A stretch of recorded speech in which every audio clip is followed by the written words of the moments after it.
Lívia, comer carboidratos à noite engorda. Mito ou verdade? Mito. Não é verdade. Assim, o que importa é o que você está fazendo ao longo do dia todo. Se o carboidrato está de manhã, ou à tarde, ou à noite, isso não interfere. O que importa é o consumo de carboidratos ao longo do dia, que tem que estar ajustado de acordo com o plano alimentar todo, né? Com a sua alimentação do dia. O que acontece é, se você não faz atividade física à noite, não é uma refeição que precisa ter muitos carboidratos. Então, eu acabo falando para os pacientes, à noite evito o carboidrato, porque eu com certeza reforcei o carboidrato antes e depois do treino desse paciente. E se esse horário não é, se o treino não é à noite, não tem por que à noite ser uma refeição reforçada. Então, por esse motivo, sim, a gente busca evitar o carboidrato à noite. Mas não que ele engorde, não é isso. Tá. Comer ovos aumenta o colesterol ruim. Não, mito. Antigamente se acreditava isso, né? Mas hoje em dia, com muitos estudos, já se sabe que não. O ovo, ele tem a gema, que é uma gordura muito boa. E se você consumir 15 ovos no dia, é muita gordura, e aí sim pode aumentar o colesterol. Mas não é a culpa do ovo, é a culpa do excesso de gordura. Esse excesso de gordura pode vir de óleo, pode vir da gema do ovo, pode vir até de abacate. Se você comer 10 abacates no dia, pode ser que o colesterol suba, porque é muita gordura. A gente não precisa de tudo isso. Agora, se tiver ajustada essa gordura dentro da sua alimentação ao longo do dia todo, e para você pode comer 5 ovos no dia, e a gente vê lá, eu calculo e vejo que, 5 ovos deu uma quantidade de gordura e de proteína super boa, não vai causar colesterol nada. Tá ajustadinho para você, para o seu peso, não é mito. Tá bom. Comer alimentos picantes acelera o metabolismo. Eles são termogênicos, assim, então não é que acelera o metabolismo, mas eles ajudam, por exemplo, em treino. Porque o que acontece? Tem gente que fala, eu vou tomar café, e gengibre, e pimenta, e meu metabolismo vai acelerar. Pode comer pimenta e ficar assistindo Netflix o dia todo. Você acha que vai acelerar o metabolismo? Não faz milagre a pimenta. Mas se você coloca, por exemplo, a pimenta antes de um treino, tem aqueles cafés que o pessoal faz, um café, sabe, termogênico, Sim. que vai gengibre, vai pimenta, a própria cafeína. Sim. Isso tudo acaba sendo, sim, tem um resultado positivo para o treino. Então, você toma aquilo e vai treinar, isso te dá, sim, ajuda a melhorar a resposta, assim, ao metabolismo, sim. Mas não adianta, assim, não é milagre. Tem gente que acha, vou tomar o dia inteiro água com gengibre e fica o dia inteiro trabalhando sentada, não treina, chega em casa, fica no sofá, aí o gengibre não faz milagre também. Claro. Não é bem assim. Concordo com você. Ele tem propriedades termogênicas, mas não milagrosas. Beber água durante as refeições engorda? Não engorda. A questão da água não é. O problema de tomar líquidos durante a refeição não é de engordar. O problema é que, assim, o esôfago, que é o canal que liga o alimento da boca até o estômago, um canalzinho chama esôfago. O esôfago, ele tem um movimento que chama peristáltico, que é um movimento... Ele tá aqui fazendo. Eu acabei de comer agora aqui essas coisinhas que você preparou aqui pra gente, tem um mix de legumes ali, chips de legumes, né? Eu não precisei falar, peraí, que agora estou deglutindo, é natural do corpo que ele faça esse movimento que faz com que leve o alimento de uma forma, né, devagar, lá para o estômago. Tanto que isso, se você, a partir do momento que você engole, se você virasse de cabeça para baixo, o alimento chegaria até o estômago. Se você comer, depois que engolir, deitar, o alimento chega até o estômago por conta desse movimento. Se você toma muita água, você atrapalha esse movimento. Você acaba fazendo com que o alimento escorregue mais rapidamente para o estômago. E isso tem um prejuízo, na verdade, porque desde a hora que você está mastigando, já tem hormônios e toda uma questão do sistema nervoso falando, ela está mastigando, começa a produzir ácido para o estômago, porque tem alimento chegando. Então, começa toda uma preparação do nosso sistema digestório desde a nossa mastigação. Se você toma muita água, você acaba fazendo o alimento escorregar lá para baixo. Você atrapalha todos esses sinais perfeitos, assim, que o corpo tem do sistema digestório. Então, esse é o problema, na verdade. Você atrapalha a digestão se você fica tomando muita água durante a refeição. E também a questão de volume, né? Se você consome muita água e mais o almoço, por exemplo, né, que é um prato de comida, você acaba enchendo muito mais esse estômago. Então tem dois problemas. Um, às vezes você acaba não conseguindo comer o que você deveria por conta de ter muita água no estômago, que para alguns só isso é um problema, mas para a grande maioria é realmente essa dilatação assim do estômago, né? Porque daí fica um conteúdo muito maior.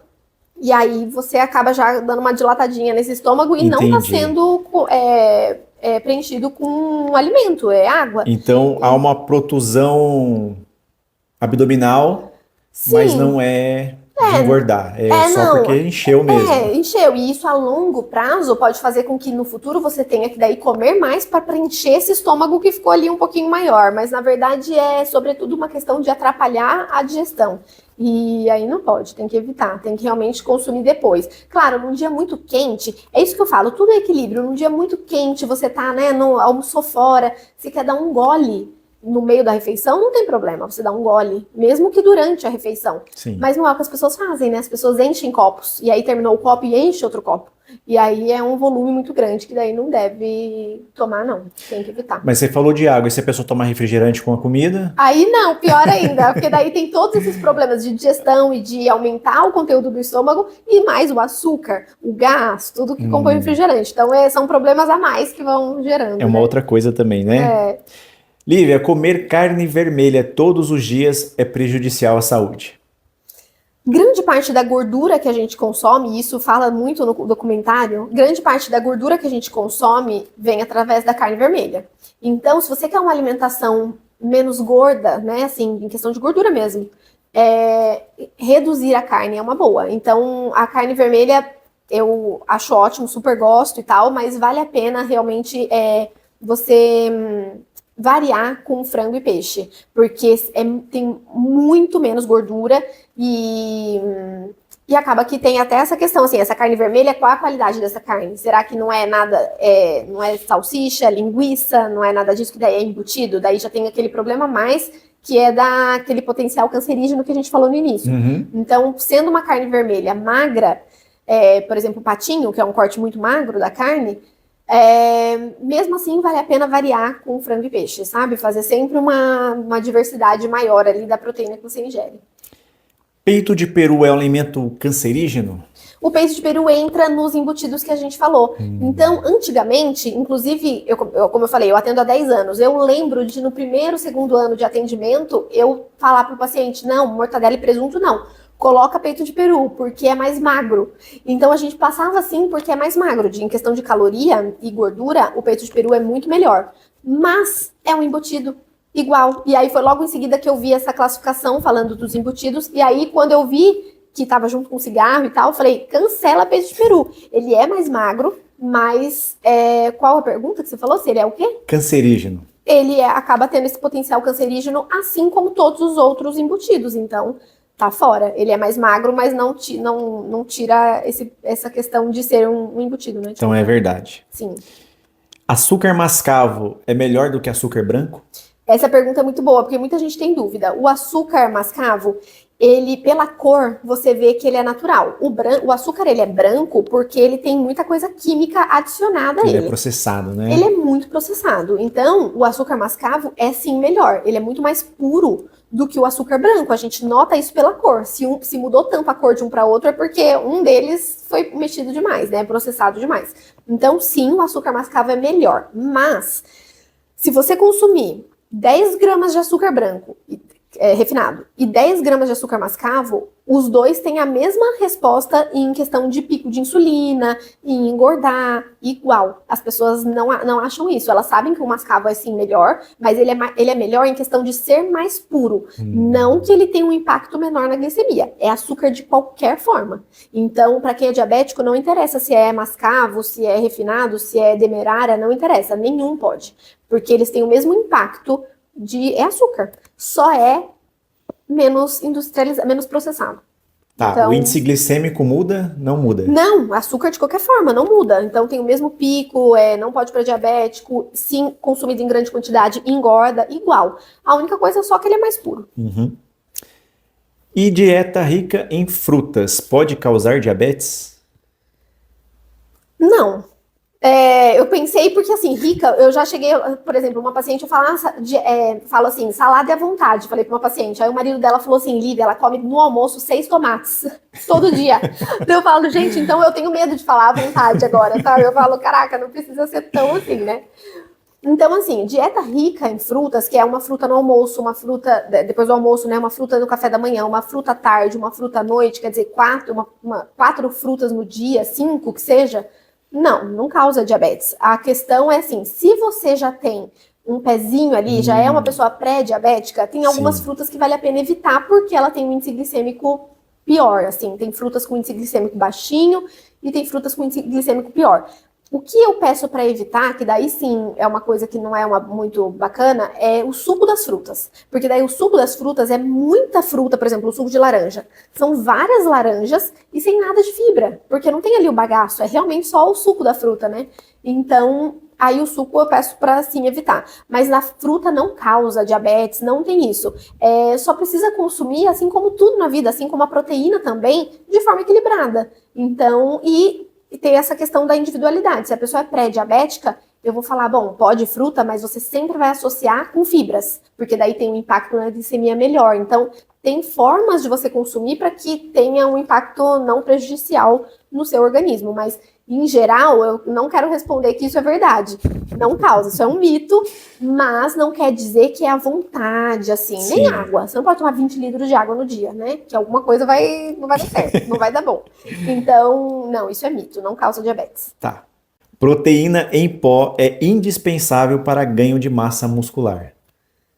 Não é indispensável, mas ajuda demais. É muito mais fácil para quem faz atividade física, para quem está treinando bem. É uma forma muito simples e rápida e até se você avaliar por dose, até mais barata do que só bater a quantidade de proteína que a pessoa precisa, principalmente quando o objetivo é hipertrofia, que daí precisa ser uma quantidade um pouquinho maior, só na alimentação. Sim. Vale a pena, ajuda demais. Então eu sempre falo, não é obrigatório. Se você não quiser tomar proteína em pó, não é necessário, mas vai ajudar bastante. E então não é indispensável, tem como fazer sem. Eu tenho pacientes que, por algum motivo são contra e não querem, e a gente consegue o mesmo ganho de massa através da alimentação. Mas é mais simples, porque senão a pessoa fala, eu consigo comer proteína no almoço e no jantar. Mas não é só no almoço e no jantar. Para bater a quantidade que você precisa no dia todo, tem que ter uma quantidade boa no café da manhã, muito boa no café da tarde, proteínas boas tanto no almoço quanto no jantar, e aí nem sempre as pessoas conseguem fazer isso. Por isso que a proteína em pó ajuda tanto. Então, não é indispensável, é possível, mas ajuda pra caramba. E Lívia, a depender do que você responder agora para essa última pergunta, o que vai ter de gente dormindo sem roupa? Ai, meu Deus. Dormir sem roupa ajuda a perder calorias? Não! Meu Deus, não, de forma nenhuma. Não. Tem, assim, uma questão até falam assim, no frio, né? A gente acaba tremendo mais, Uhum. e aí isso acaba você gastando caloria, né? Mas, nossa, não, de forma nenhuma isso ajuda. Acho que talvez essa é a ideia de dormir sem roupa, Sim, talvez. sim. Não precisa passar frio, não é um gasto Porque daí o corpo trabalha mais para poder se manter aquecido, né? Isso. Não emagrece. Então tá certo. Infelizmente, não é simples assim. Infelizmente, você precisa dedicar 1 hora do seu dia para realmente fazer um exercício que tenha um gasto calórico suficiente para ajudar no processo. Não é só dormir sem roupa. Mexer o esqueleto ainda é o melhor caminho, né, Lívia? Ainda é o caminho que funciona.